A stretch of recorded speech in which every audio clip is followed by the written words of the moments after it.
We are the world.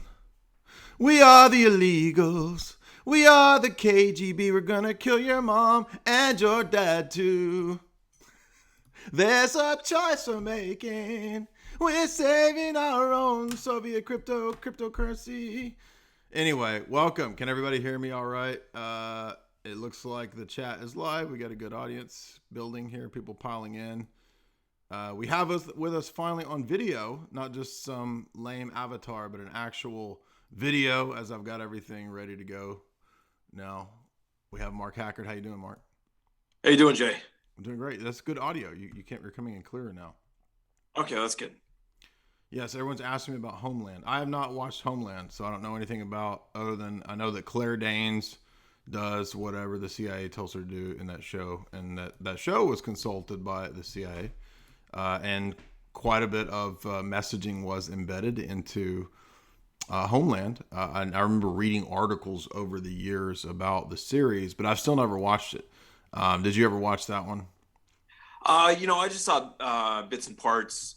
Yeah, it was definitely consulted, and I think it had to do with something about, Brody was the main character. Brody was like brainwashed by, Yeah, that's right. yeah, Islamic terrorists or whatever, and then they somehow, they made it about, at the end, I think they made it about Iran. Of course, right. So the fiction has to fit into Right.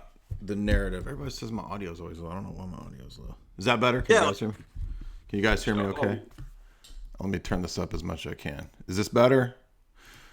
All right. So it looks like, yeah, we're going to be talking about the Americans. Now, Mark has done some interviews in the past on Americans. He went on and talked about this in a couple previous instances, but he and I never really got into the show because I had still not finished it, but I had read Mark's essays on the illegals operations, and then the and drop off and this kind of stuff. So I've got a lot of good questions from his essays that he translated and from the show. But if you don't know, The Americans was a 6-season series that was on FX that I think it ended in 2018. And so we're going to be talking about some of the elements of the TV show. I thought it was really good in terms of, I mean, obviously there's propaganda involved in that because it comes out right before Russiagate, but as a show, it was very well done. I like the way they ended the show. It didn't go the way I expected, just strictly from an entertainment perspective. But we want to get into something more than just the entertainment layer here. We want to get into the reality behind the Directorate S illegals, the reality behind what the CIA, what the FBI, what the KGB were up to during this time period of the late 70s and into the mid 80s, and then into the period when the Soviet Union collapsed. So nobody is better than Mark Hackard. So thank you for coming. Let's talk about my first question, and I have your link to Espionage History Archive there. So if you want to read any of these essays that Mark has done or the things that he's translated from KGB colonels and whatnot, you can go to Espionage History Archive. Let's talk about the embassy. So in the show, we have the illegals operation. And before we get to that, I take that back. Why don't you tell us about the illegals, what this was, and what their main job was tasked with? Yeah, well, the illegals are a specifically Russian type of deep cover intelligence, where it really was pioneered by the Russians in the early Soviet Union.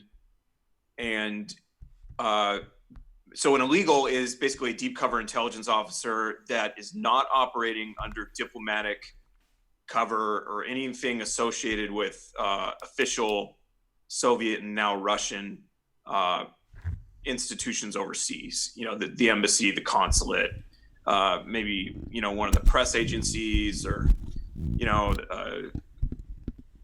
cultural organizations, things like that. Has nothing to do officially and seemingly unofficially with the Soviet Union. They typically would take on the identity of foreign citizens, so citizens of the target country or of a third country, and that would have their identity would have nothing to do, no links back to Russia. So in this actually in the show, that's what I asked about the embassy. So in the show, the people at the residentura, at the Soviet embassy, they don't actually know the identity of the illegals. They don't know who Philip and Elizabeth are. They're kind of yeah, usually not. Usually that's a very, very strictly guarded secret, and they're not gonna. It's compartmentalized. They wouldn't know the identities of those illegals. Typically what you have is out of the residency or the residentura, you will have there is what's called a line N officer, and line N, you have line K is counterintelligence, line PR is political intelligence, line T or line X is technological intelligence, scientific technological stuff. Line N dealt with the illegals. And so line N would communicate or facilitate illegal operations in that country or in third countries, through the Soviet embassy. But again, that was very strictly guarded information, and the people who might know about that, were few and far between. That was right. It was highly compartmentalized, and so normal residency officers wouldn't know, who the illegals were, or what they might be up to normally, or the operations were meant to be completely insulated. That's what I was going to say. Yeah, in your in the Directorate S training and illegal work that you have, you talk about the fact that even other members of the KGB didn't know about the illegals, that it was just one committee, right? Or what they call it, the center. Only one section of the center knew. Yeah, it was a separate directorate within. So within the KGB, you had foreign intelligence, which was the first chief directorate, and then within the first chief directorate, you had Directorate S, and Directorate S was the illegals directorate. And so, but the Directorate S, the first chief directorate in Moscow they themselves were set apart. So they had their own headquarters, and it wasn't at Lubyanka, which is the famous KGB headquarters, but rather it was a place called Yasenevo that they built in the 1970s, and it was kind of out towards the countryside, and from there, Directorate S within the first chief directorate, they didn't have any contact with, they weren't, going to Yasenevo every day. That their facilities, were generally outside, their training and all that kind of stuff they didn't have everyday contact with other KGB officers. Right. It was very very compartmentalized. Yeah. Yeah. With the now, so in the essay that you did, you talked about that the age of recruitment would have been at least at the minimum 20 into the 30s. In the show with Philip and Elizabeth, they're recruited pretty young, maybe 18, 20, somewhere in there, and then they're taken to this kind of makeshift little American neighborhood where they kind of have to spend their time and get used to. Yeah.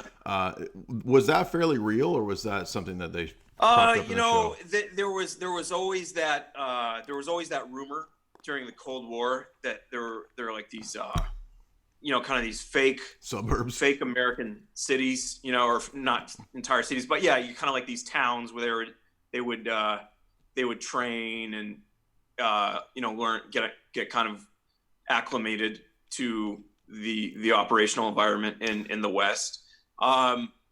I haven't seen any direct evidence of it, but it's certainly possible that that some of that stuff was set up. Yeah. Well, it seems it's conceivable too. If American military bases have these little miniature kind of cities set up sometimes to run drills and stuff, so it seems plausible. But the reason I asked about the age is because we get the impression that they're chosen kind of young, but then as the season progresses, they come up with this idea to recruit Paige at an even younger age, because they want to have somebody placed perhaps in the DoD or the CIA, because they're hoping that Paige will go into that kind of work. Right, the second generation idea. Exactly. Was that a real thing, or was that something they made up in the show? there's no official or reported cases of that happening. What I would say is it's not totally impossible. I mean, there's lots of, because illegals for the most part they do operate best in pairs, and the center, Moscow center, the KGB, they liked to, and I mean, I'm sure it's the same with the SVR, but they like to put them as spousal pairs, and place them in the target country, because that means they can support each other in operations, and also just psychologically and emotionally, right. Have someone there to share the burden. Did you watch the whole series? Yeah. Oh yeah. Okay. Remember the Tuan character, the Asian guy that they had recruited, and she had to give him that sermon, like you're not going to make it through this unless you find a mate. You need to ask for some kind of support or something like that. So you need someone to lean on. Yeah. That was interesting and very true. In general, yeah, and also with the second generation illegals idea, I would say that it might have happened, right? That it's certainly possible. I mean, you had the latest big case with illegals you had here in the United States was in 2010, and some of those couples had children, who were teenagers. And so, they had to make that choice. Well, do I stay here? Do I go back? But it didn't look like they specifically were being groomed for, placement at that time. But all the same, that doesn't mean that it didn't happen. There was a case back in, I think it was around the 70s, that this came out from the Mitrokhin archive,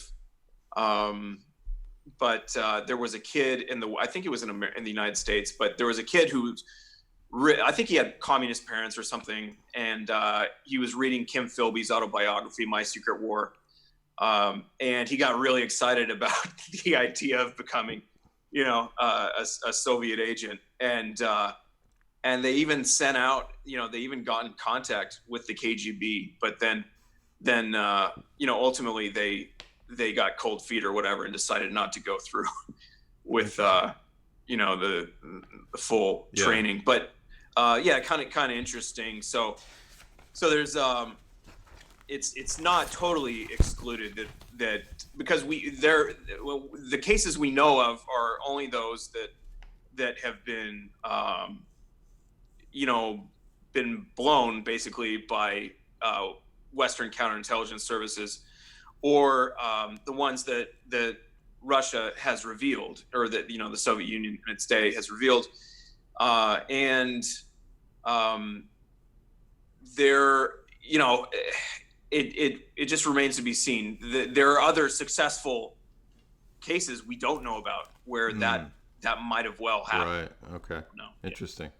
So now in the other main character other than the family is of course Agent Beeman, who is the FBI counterintelligence guy.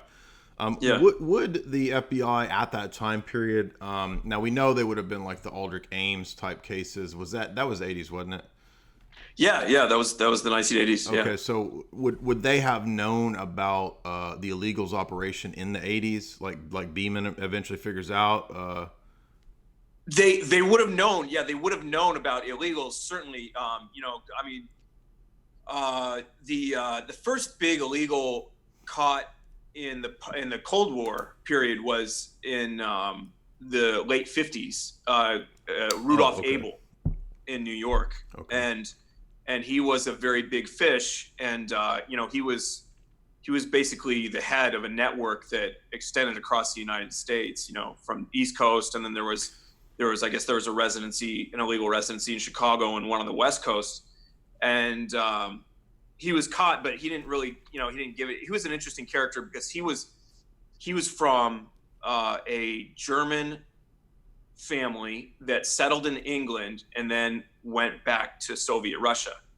And so he spoke English, German, and Russian all without an accent. So, and his name wasn't actually Abel, it was William Fisher. So So Fisher / Abel he was exposed as a result of a betrayal by one of his assistants, an illegal named Reino Heihanen, who was of Finnish ancestry, but he's a Soviet illegal. But he was an alcoholic, and he wasn't doing his job right, working for Abel, and so Abel sent him back. And before he reached the Soviet Union, he defected in Paris to the United States. So that exposed Abel, and Abel was on the run for a little while, but then they caught up to him in New York. Now, and to be clear for those listening, because people might say, "Well, what about Alfred Rosenberg and the stuff?"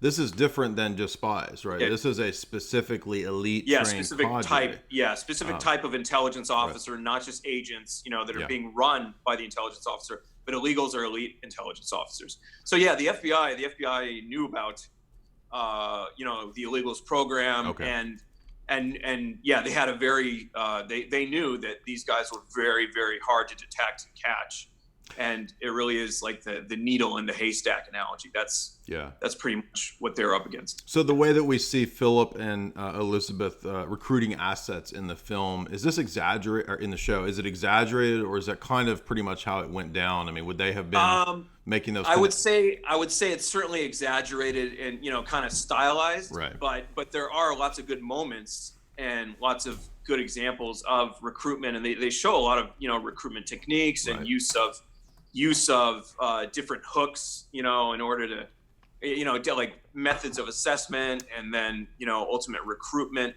Of course, everything's kind of sped up, and everything's ultra sexy or violent. But right.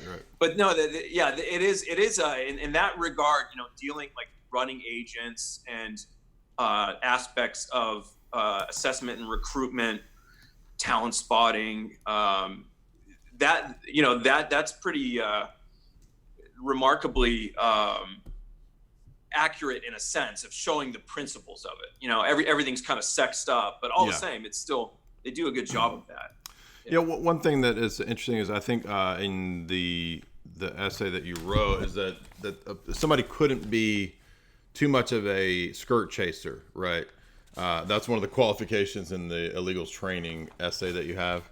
But that's interesting because people that have self-control. Yeah. Well, that's what I'm saying, because in the film or in the show, like they're literally running like multiple sexual operations at like every turn, and then they're killing somebody, and then they're coming home and making dinner and baking cookies, and it's like all in one night. It's like, how would you have the energy to do that first? Their operational tempo is just like insane. Yeah, they're just like they're super spies on steroids. To do all that stuff. And the other thing about illegals is that in the target country, they might be recruiting, but that's a very delicate thing, and they most often would be running valuable agents. Recruitment can potentially can open you up, can make you vulnerable to exposure. So one thing that would happen is that the center, KGB center in Moscow, would send out officers specifically tasked with completing a recruitment once they had been assessed, that they've been spotted, they've been assessed and what's called developed. Then an officer, with very specific skills for closing that deal, for making it happen, would come in and finish the job and get them recruited, as part of the network. So take Philip and Elizabeth. Would the majority of their work not be so? Would they have been doing any of the swallows kind of work at all, or would that be too difficult to maintain? Yeah, maybe, possibly. Yeah, maybe once in a while.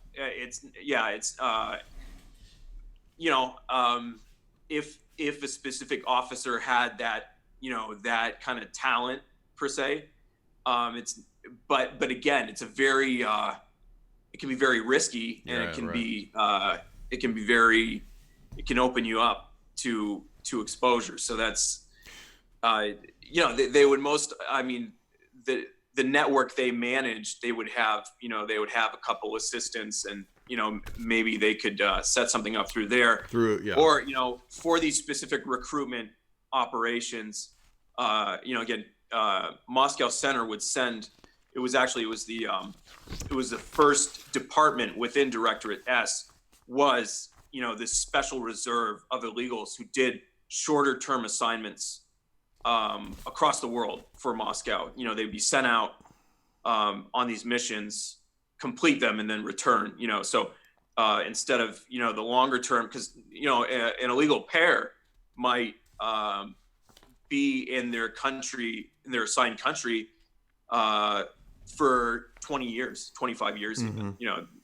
They would be that entrenched. They would be that deeply rooted in their target country. So who would they be mainly seeking to be in the circles of? Like in the first season, it's all about getting next to Caspar Weinberger's, study to get a bug in the study. I mean, is that the kind of thing that they would have been interested in, or would have been trying to befriend, people like in some high Reagan cabinet or something like that? Yeah. I think both. I think that's that is legitimate. The kind of the operation to bug his study, but yeah, I think, but again, that can certainly be risky, Yeah. And so the entire story of that, it's like, a couple people always get killed every episode or every other episode, Right. and that's just there's bodies stacked everywhere, man. It's the bodies are really, the body count's huge, and that's kind of out of the realm of Hollywood, because you couldn't do that in real life. And, there'd be too many. It'll get you noticed. Yeah. Or there will be this, you have these illegals running around DC, just wasting people left and right. Like it's gonna get you. That's but that brings me to my next question, which is that I think I asked you when I was watching the show. I texted you and you said something about that there would have been a separate directorate that would have actually been in charge of the assassinations, and an individual illegal might have been trained in those kinds of things, but they were in very special cases, and they had illegals would have specific. I mean, some of them were more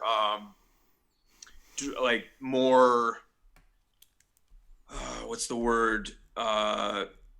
Directed towards these tasks than others. Some of them, this was, very much part of their mission. So that direct action department within Directorate S was the 8th department. And, before that in the 60s, 70s, it was called Department V. And then it became the 8th department. And the 8th department was where Voimpel was the KGB's special unit, Spetsnaz unit. And Voimpel had these really badass special operators who could speak, several languages and, perform, a variety of high risk direct action missions, intelligence, get like deep reconnaissance, sabotage, assassinations, all that stuff. In Voimpel, if there were those types of missions, Voimpel would be assigned to do it. But at the same time, there's not really evidence that, there aren't a lot of, it's like the whole KGB CIA war where they were assassinating each other in the Americans. I think it was a few seasons in, but that didn't happen simply because that raises the stakes enormously. If you're sending hit squads into each other's capital countries, that's basically what would happen before World War III. Is that Voimpel would be called in, or the U.S. equivalent, like the U.S. had Delta Force, and those were kind of the special missions units that would have been tasked with infiltrating the other side. So, but there were definitely illegals who had those special skills, like sabotage or assassination. And they were there to help facilitate infiltration of those Voimpel guys, into the West at what the KGB called Day X, right, or Hour X, meaning right before World War III pops off, they'd be going in there to assassinate, chairman of the Joint Chiefs of Staff. Which comes up in that episode when they don't. There's that episode where they think that this has been triggered, right? And then Elizabeth's like assembling her big ass sniper gun, and she's ready to go and like shoot at Reagan or Casper Weinberg. Yeah, I think that was they made an interesting episode out of the Reagan assassination in '81, with John B. Hinckley. Yeah. Where the KGB wasn't sure what happened. And they were, they were worried. They were wondering if it was a coup. They actually wonder if exactly, and it kind of was, but by the Bushes, but yeah, they were worried that it was a coup, and they were, of course, on hair trigger alert. And during that time, that really was the case. The KGB under Andropov was very, very concerned with the U.S. Actions around the world and the U.S. nuclear stance. Mm-hmm. And, in the early 80s, it came very close to conflict between the Soviet Union. You have an article on that too, don't you, about how? One of the articles. I think it's called On the Brink of Doomsday or something. Yeah. And it's about KGB spetsnaz, about Voimpel and, World War III. And what would have happened if, there were these exercises in 1983 called Able Archer in November of 83, where there were the NATO nuclear command exercises that the Soviets thought might have been a prelude to launching a preemptive first strike on the Soviet Union. And so they were very, very concerned with that. And I wouldn't doubt for a minute that they probably had some assets forward positioned in the West, just in case, to, start, sabotaging power networks and, going after heads of state and, major industrialists and people like this in case that was what was going down. Thank God that, no one pulled the trigger on that. Yeah. A couple things we see in the show that come up in other movies that we see all the time.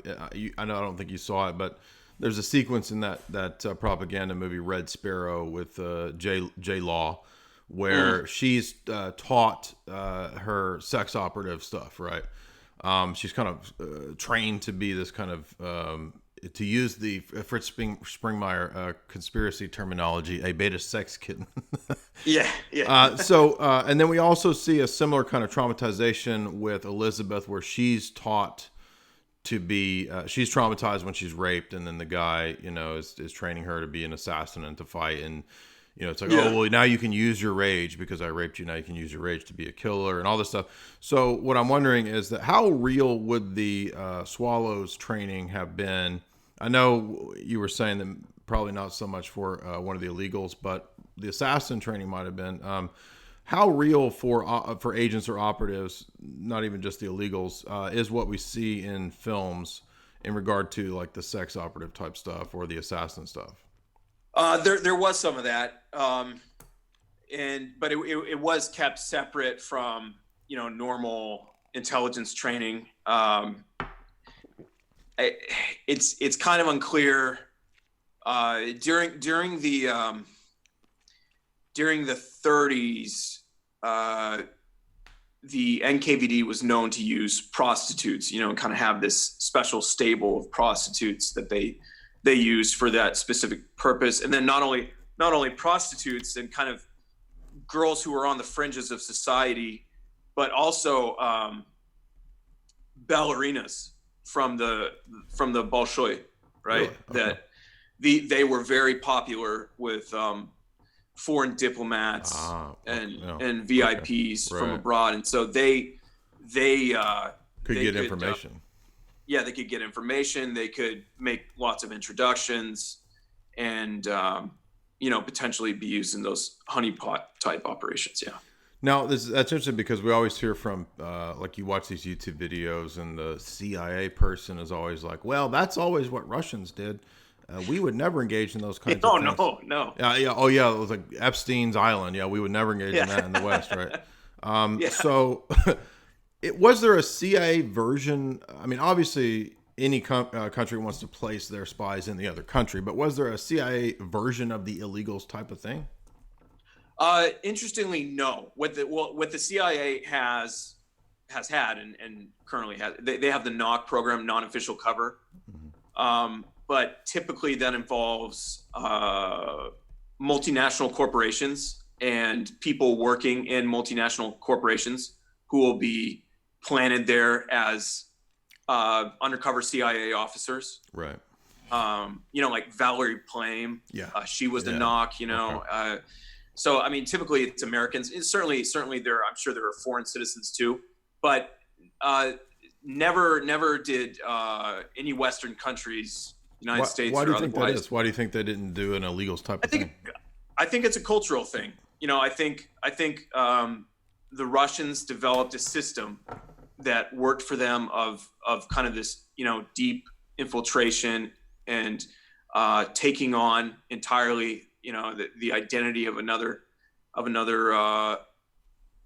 individual from another part of the world, a citizen of another country, of another nation, and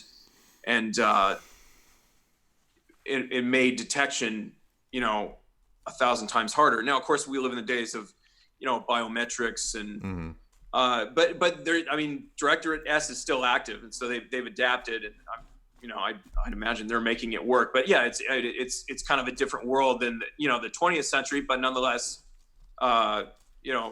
it's a kind of an arms race. It always is between all these escalating technologies of evasion and detection. So, where were we going? What was the original question you asked? Well, let me ask you this. During this period when Beeman's trying to foist the plans and foil the plans of the illegals in the 80s, how many illegals would there have been? Because I think by season 5 we learned that there was another guy in Chicago, interestingly, who was connected to their network. Philip and Elizabeth didn't know who he was, but the FBI eventually found that guy in Chicago in the show. So if there's one in the DC area and there's one in Chicago, I mean, that suggests that how many roughly you think there would have been in the 80s? I would say maybe I mean it's not that large, maybe a couple dozen at most, probably below that number, but maybe around 20. Would the primary targets that they were interested in being around be governmental or also corporate? Depending, there were also corporate targets and well, that comes up in the show. Times, I forgot that comes up in the show because they recruit that guy that works at like Northrop Grumman, I think. Remember that? Yeah. I mean, defense contractors were big targets, especially for officers who were doing science and technology, like doing scientific technological intelligence. That was a big thing. Let's see. They also go for generals a couple times in the show. Yeah. To recruit. Yeah. I mean, that's not, out of the realm. I know at the very least there have been colonels, who have been, caught as spies, here in the West in the United States. So yeah, that's not, that's not out of the realm of possibility. One thing they do, I think, in season 2 or 3 is they steal what looks like the plans for ARPANET, which will be basically the internet eventually. When Philip's looking at it, he's like, I don't know what it is. It's some kind of advanced computer thing, and he has to get his buddy to bring him into a professor undercover that he's doing research, and he gets the professor to explain it to him. He's like, oh yeah, well, it's a new way to convey information. So he says, what is it? It's the future. Were there real or something close to this, approximating to this, where, I mean, we know the Rosenbergs had stole the plans to bomb. Was there anything like this in the 80s? There's the situation of they wanted to figure out what they were painting the stealth bombers with. Yeah. They figured out the internet. Was this kind of stuff being stolen like that in the 80s? Oh yeah, for sure. Yeah, those were high priority targets. absolutely. And the Soviets, they were also developing their own type of internet. So yeah, they wanted what the West had in that regard, so they could replicate it and build on it. It just depends. I mean, certainly in the Cold War, especially, scientific technological espionage was a big deal. And then within the first chief directorate, you had a directorate devoted specifically to that. It was Directorate X. Yeah. So yeah, so that played a big role. And they were looking into things like internet communications, artificial intelligence, all these things were they had to stuff that's coming online today was kind of being germinated back then. Right. And right. Yeah. So and in some areas they're behind, in some areas they're ahead. I mean, you can look at hypersonic weapons.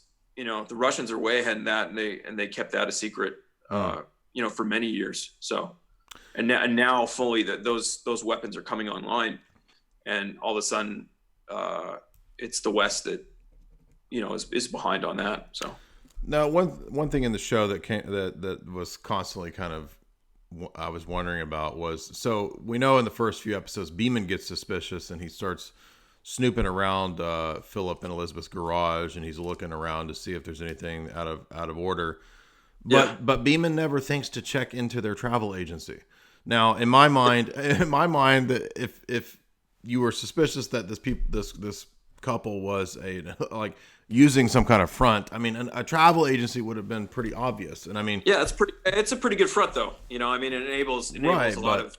If you're Beeman, wouldn't you look into the travel agency? Yeah. He doesn't look into it until like season 6. And they have a crappy early version of Google, and he gets on like this green screen and he types it up, and there's no reference to their stuff. Anyway, I just always thought that was a little odd. And the other thing that was odd was how easy it was for Clark to get close to Martha. Now, Martha's position was pretty sensitive, given that she had access to pretty much all the files in the FBI counterintelligence section. And so Clark was able to seduce her like that. Now, I know it's a TV show, but I'm just wondering, do you think that they would have had a lax view of their secretaries at this time? Would they have just not even conceived that somebody would be trying to get that close to the secretary?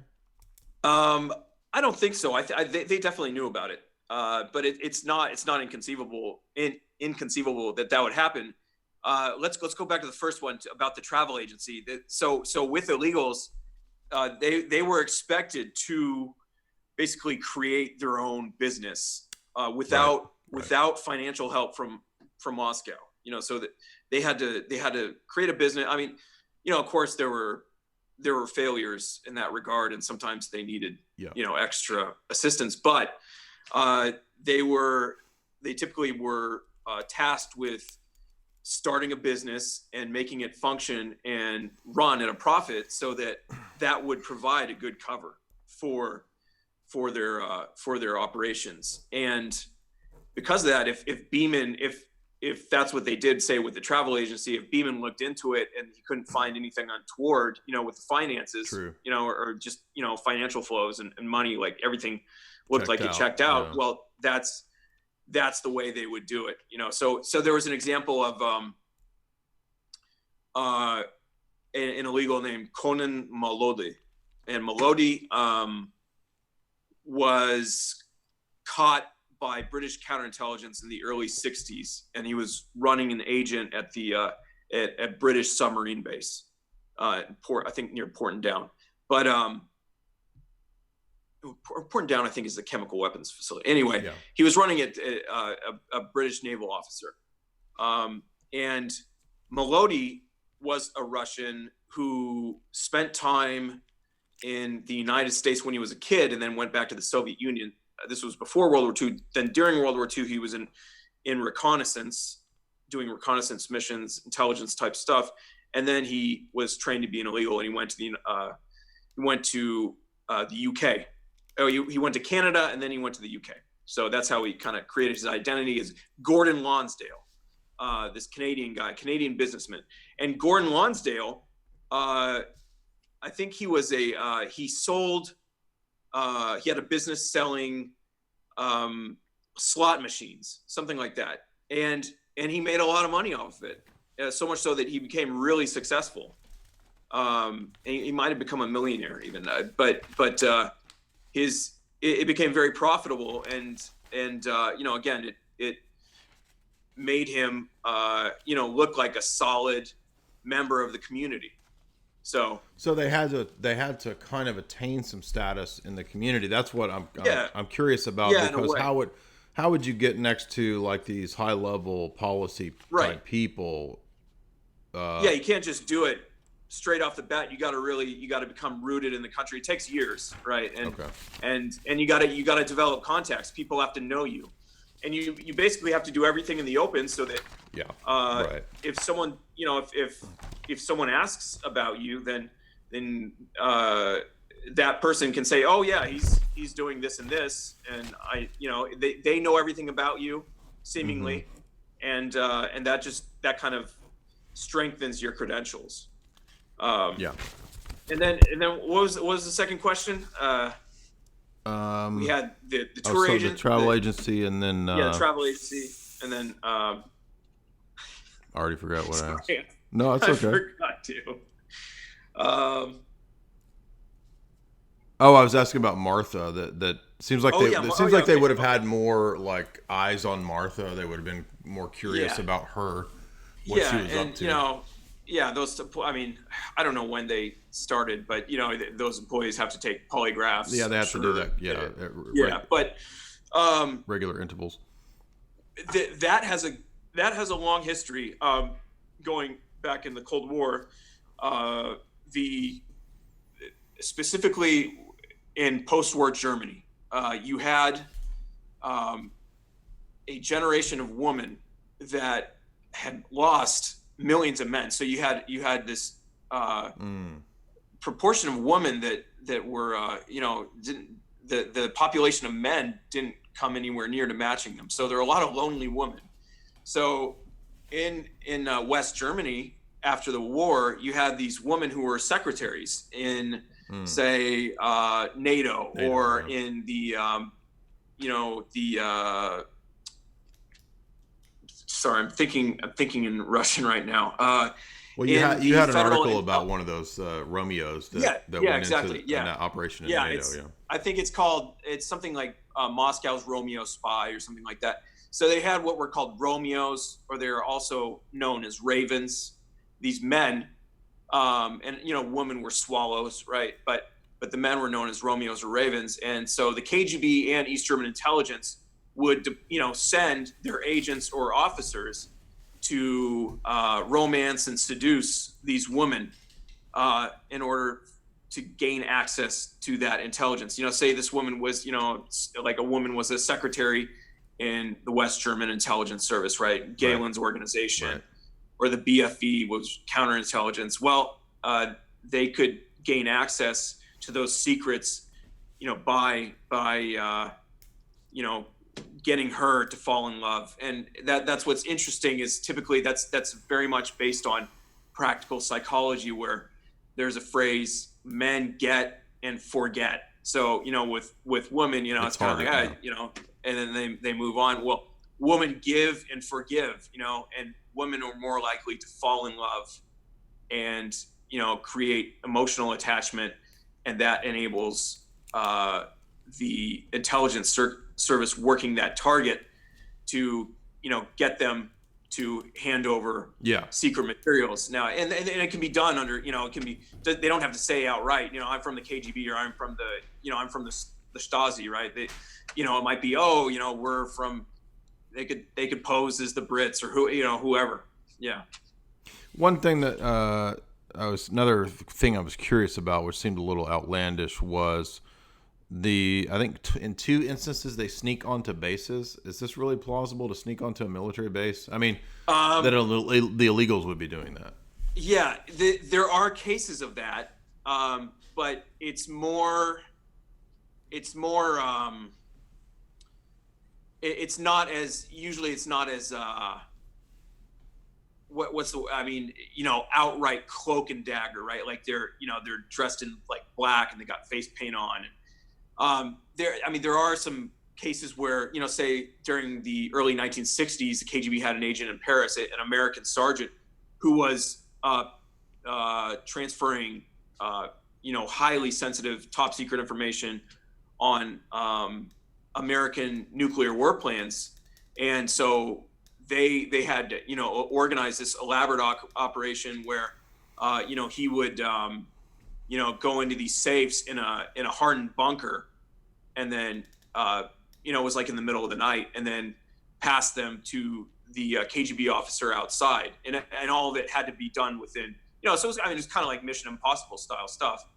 Everything had to be just right in terms of timing and placement of vehicles and things like that, so that nothing, so it all went off without a hitch. But there's another episode that just came out recently where there was an American air base in Spain, and there was a Soviet illegal who was posing as an artist in the town nearby. Yeah, and he managed to get on the base, like by making friends with some of the military guys. Yeah. And they invited him on the base, and he got to like just ask them some questions, and he actually gained like some very valuable intelligence about a specific political crisis at the time. I think it had to do with like the coming death of Franco and what would happen in the country. So he was just by making friends, and he got invited on the base, and was able to have conversations with officers, whoever. I see. And gained some good intelligence. Yeah. Okay, so I mean, in the show, it's like there's the instance where it's the Navy SEAL guy who's gay, who they blackmail him because they find out that he's gay, and then they that really that right, kind of but stuff but I'm thinking of, so like they sneak in through a shit truck, right? The truck that like empties out all the porta potties, and then they get on and they're taking pictures of the Contras that are being trained. Yeah. And then they have to end up killing 4 or 5 people to get out of there. But was there a situation where, I mean, I know that the story in the 80s of the Contras being trained was leaked, but right. That was like journalists, so-called, right? Yeah. I mean, I know KGB, there's like Gary Webb or whatever his name is. Yeah, right? in the 90s. Yeah. I'm not sure what exactly the KGB. I mean, I'm sure they knew a lot at the time. They were working both with the Cubans and the Nicaraguans on that, and the Cubans, the DGI, their intelligence service was very good, and the Soviets probably had a very good idea of what the KGB or of what the CIA was up to. But yeah, I don't know about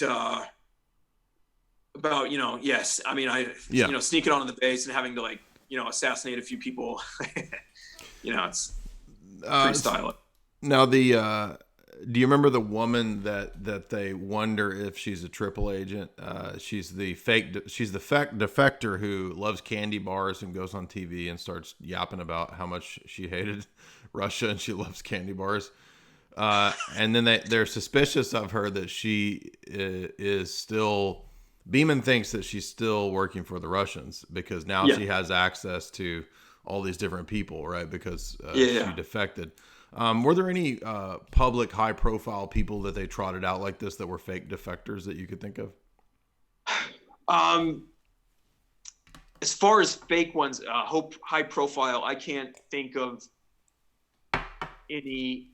But there were fake defectors, and there were even.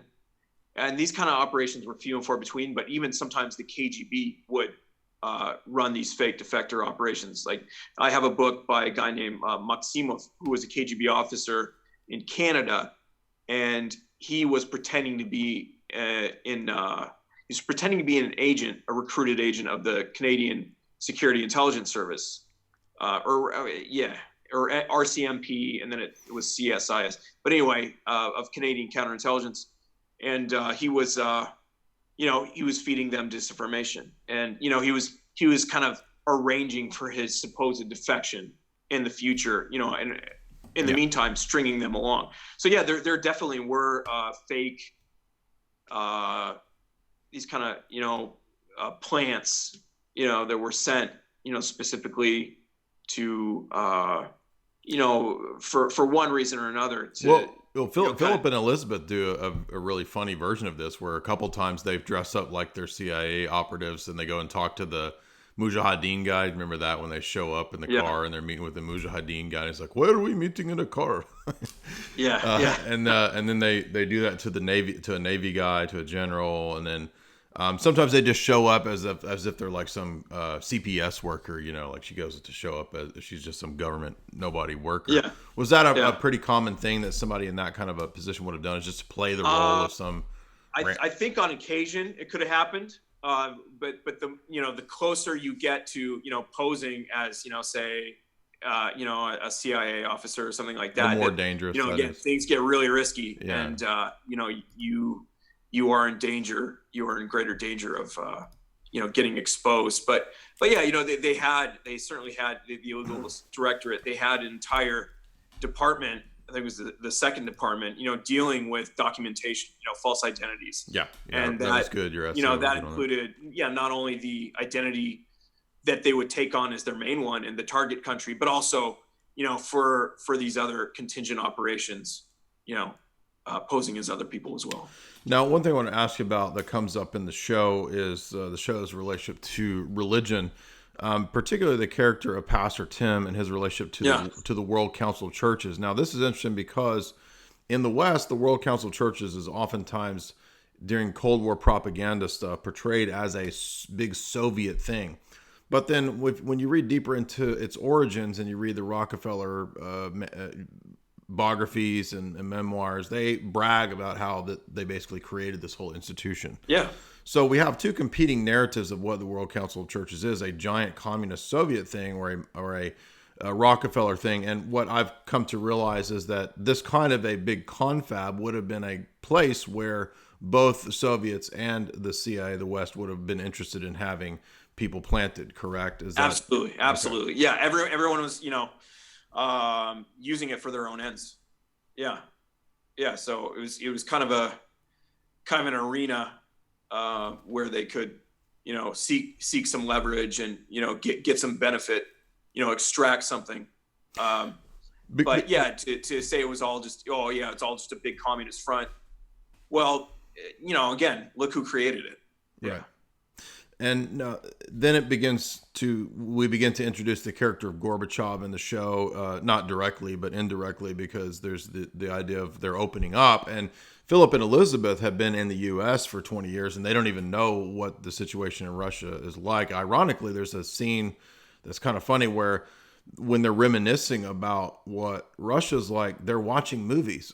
So they're like watching old Russian movies with Claudia the handler to reminisce which is like the way we think about it in America. Well, you want to know what it was like 20 years ago? Watch a movie, right? Yeah. So that there's this constant kind of picturing of Soviet Russia really diametrically opposed. It's like there's this dialectic that's constantly present. Absolutely. And then we start to realize how similar Beeman is to Oleg, right? Beeman and Oleg are kind of like flip sides, and they actually become friends. So the show also has this dialectic at work, and then we get introduced to the period of perestroika. And I didn't know this until you mentioned it in our last interview. Was this thing about the coup against Gorbachev? This comes up at the end of the show. You said this is 91, though it's not actually in 1987, but they squish it in. Right. Can you tell us about that and what the reason for all that was? Yeah. Well, there was growing concern within the KGB and the party old guard, so to say, that Gorbachev was basically selling the Soviet Union down the river, which he kind of was. And, less than a decade later, he'd be in Pizza Hut commercials, right? So, but at the same, at the same, at that time, in the late 80s, early 90s, you start there's kind of this movement by that old guard to counteract some of Gorbachev's initiatives, and this ultimately results in August 1991, which with something called the State Committee for the State of Emergency, in Russians, Gakatrepa. And they basically took over power for a short time and put Gorbachev under house arrest. But the coup failed, and they were pretty incompetent. And you can watch old films of the Gakatrepa, and the kind of the old videos of them speaking to the Soviet public, these broadcasts, and like some of them were like drunk.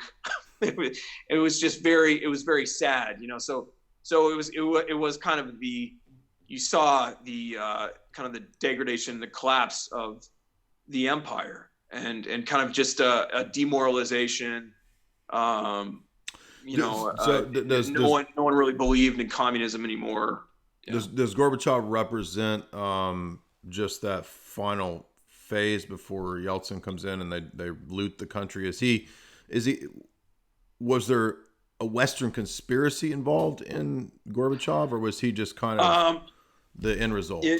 A lot of KGB veterans will tell you, yes, there was conspiracy, that that Western intelligence services were running psychological operations against the Soviet Union, and also had certain agents in place, within the Soviet power structure around Gorbachev, and that they were basically facilitating this collapse, okay, right, and facilitating the end of the Soviet Union.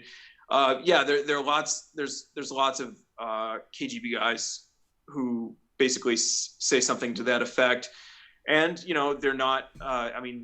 You look at certain results, you would have to say, yeah, there probably was something. I mean, Ames really, he was a major Soviet within the KGB and also the GRU. But at the same time, Ames, by say the later 80s, I think early 90s, Ames was already, kind of being shifted away from that. So it's not out of the realm of possibility that CIA, was running other assets that Ames didn't know about, So, so that period is especially that's kind of the everything started falling apart. Yeah, that meeting at Malta seems pretty important with Gorbachev. Yeah, the meeting between Bush and Gorbachev in Malta. Yeah, and there was this notion that there would be an equitable settlement between the U.S. and the Soviet Union, and that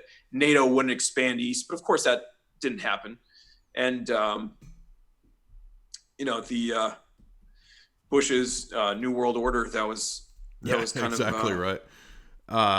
And then Gorbachev, interestingly, sort of transitions into being fully on board with all the United Nations and even New Agey type stuff. He's into New Age type. Like Maurice Strong sponsor initiatives, right, and UN programs, and really because he's got nowhere else to go as far as job wise. No one in the Soviet Union, or everyone in Russia hates him because not because he ended communism. I mean, it wasn't about communism. It was about him basically collapsing Russia as a great power and collapsing the state. And that's what they hate him for, So, when he speaks today, sometimes he, comes out with some New Age type BS. Sometimes he doesn't, when he'll say, pretty sensible things on foreign policy. But at the same time, Russians aren't going to listen. I mean, they're not going to listen to him because he failed them when at the critical moment, he let them down egregiously. So. Yeah, they don't like him, needless to say. Yeah. We see the interesting scenes where Elizabeth has made contacts with the Black Panther bro. Would the Soviets mainly have focused on cultivating contacts and or assets in leftist groups only, or would they have tried to find contacts in other groups as well? I think they certainly would have looked. I mean, they definitely they focused, on leftist type peace movements, and they had, some.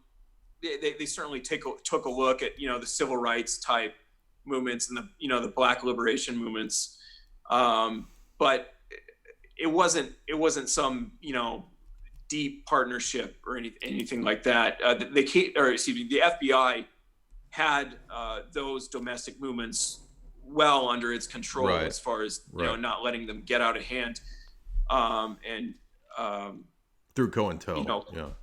COINTELPRO, and that really is a matter of home territory, home turf. It's that's why the Soviet Union never really made never really devoted that much effort to cultivating that deeply those types of organizations. But they for the most part they were looking at cultivating those movements for propaganda purposes and PR type actions, things like that, kind of following the getting in line with kind of the Soviet view of things, that would kind of be manifested in their headlines, but and their official pronouncements. But I haven't seen much to say that the KGB was looking at say right-wing organizations, but I wouldn't I mean, any good intelligence service is going to want to keep all bases covered. So and especially with think tanks, they were interested in infiltrating think tanks like the Hudson Institute. Exactly. Things like that. So that would kind of be, because what they saw there was proximity to power. Yeah, exactly. Yeah. One thing I did want to touch on that we not yet was the bio warfare, pestilence warfare, food warfare that comes up in seasons 4 and 5 that relates to one of the illegals who is a worker in a level 3 bio warfare lab, and then they're concerned with getting him into the level 4 so that he can attain some kind of super Karunka Ebola type of thing. And then he makes an interesting statement that he's had so many vaccinations that he has all these allergies. That's an interesting phrase that he says. And then he eventually is able to get the rat and all this stuff. And then Claudia gives the agents the handler this narrative that the CIA and the West are attacking the crops and the wheat of the Soviet Union. Now, is this completely fictional, or I know that there were 2 rival biowarfare programs, one in the U.S. and one in the Soviet Union. Annie Jacobson has an interesting chapter on that. Is that true about the 2 rival warfare programs? And was there any food pestilence biowarfare? There were both sides had biowarfare programs. That's true. Mm-hmm. There was a KGB defector who came out of Directorate S Department 12, which dealt with specifically getting a hold of chem and bio warfare samples from the West. And I think he was in New Zealand, and he wrote a book. I think it's just called the 12th Department. I can't remember, but so that is real. As far as the U.S. conducting biowarfare against the Soviet Union, I haven't researched that enough. What I can say is, you have campaigns like where they did similar things to Cuba during the Cold War, the CIA was focused on damaging the sugarcane harvest or things like that. So that was releasing kind of like Well, they did that. They did that in Vietnam when they would spray the crops with these different Right. pestilence Yeah. things. Yeah. Yeah. And you also had, you had the defoliants, of course, the jungles, but as far as a form of chemical warfare against the local greenery, but I don't know about biowarfare, but again, like this goes back to well, what about Chernobyl? I mean, do you believe that was what we're told, or I don't know. There are various theories about that. Some say it was sabotage. Right. Yeah. So maybe or some say it was just really sloppy behavior by the personnel on that specific reactor block. So I'm not sure about that, but I can tell you of one, catastrophe that was engineered by Western intelligence it was a Soviet oil pipeline that blew up.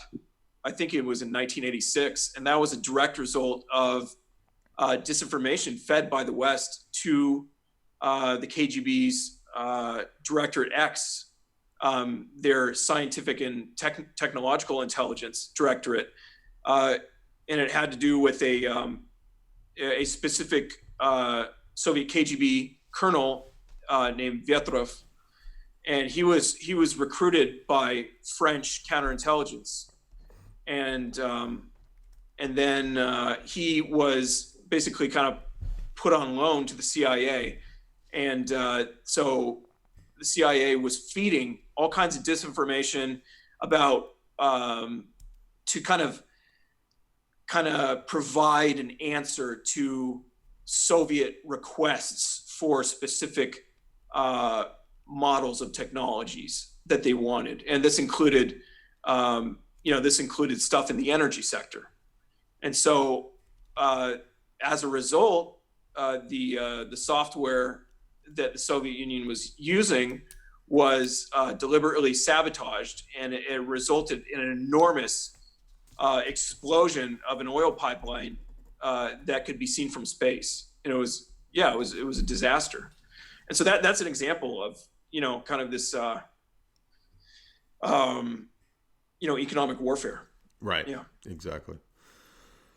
Okay, so I think I've hit most of the points that I wanted to ask you about in my notes here, and then other notes I wrote on your essays. I think I hit most things. Is there anything that we left out that you recall that you think is important to bring to the attention of the viewers?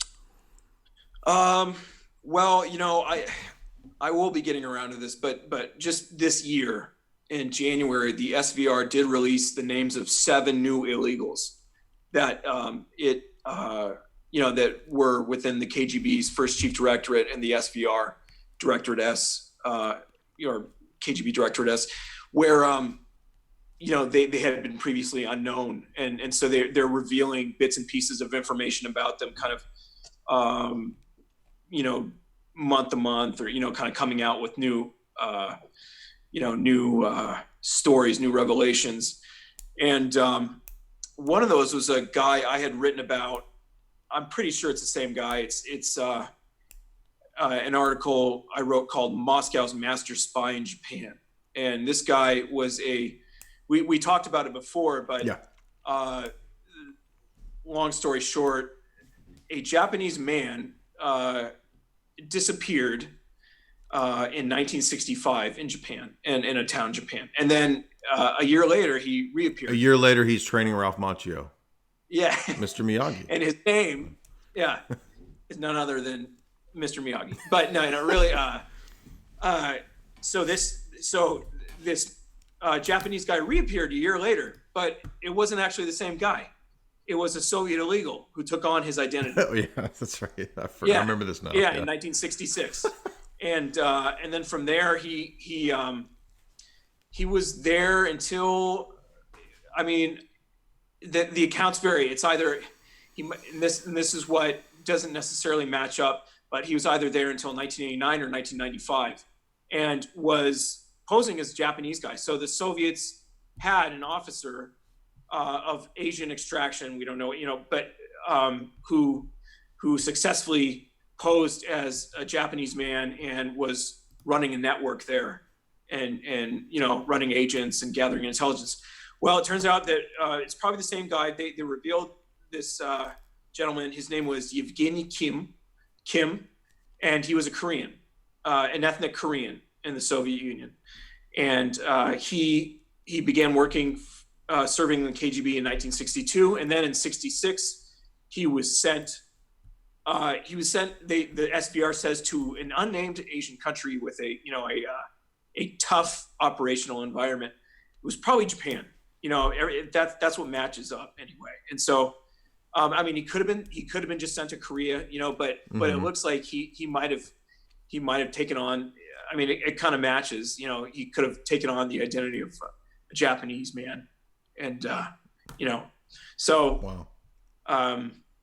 So that's new, and there are 7 new ones, and so that's a lot of new information. And so I'm gonna have to translate some of that stuff, or create new articles. It's pretty interesting. So. And I know you mentioned it earlier, and we've touched on it in the past, but because it's the most high-profile and memorable one, was Anna Chapman an illegals operation or something of lesser status? She herself was not an illegal. Yeah, she was. She was kind of used as an access agent, so she could be used for like talent spotting, maybe gaining access to certain social circles. She's attractive, so potentially kind of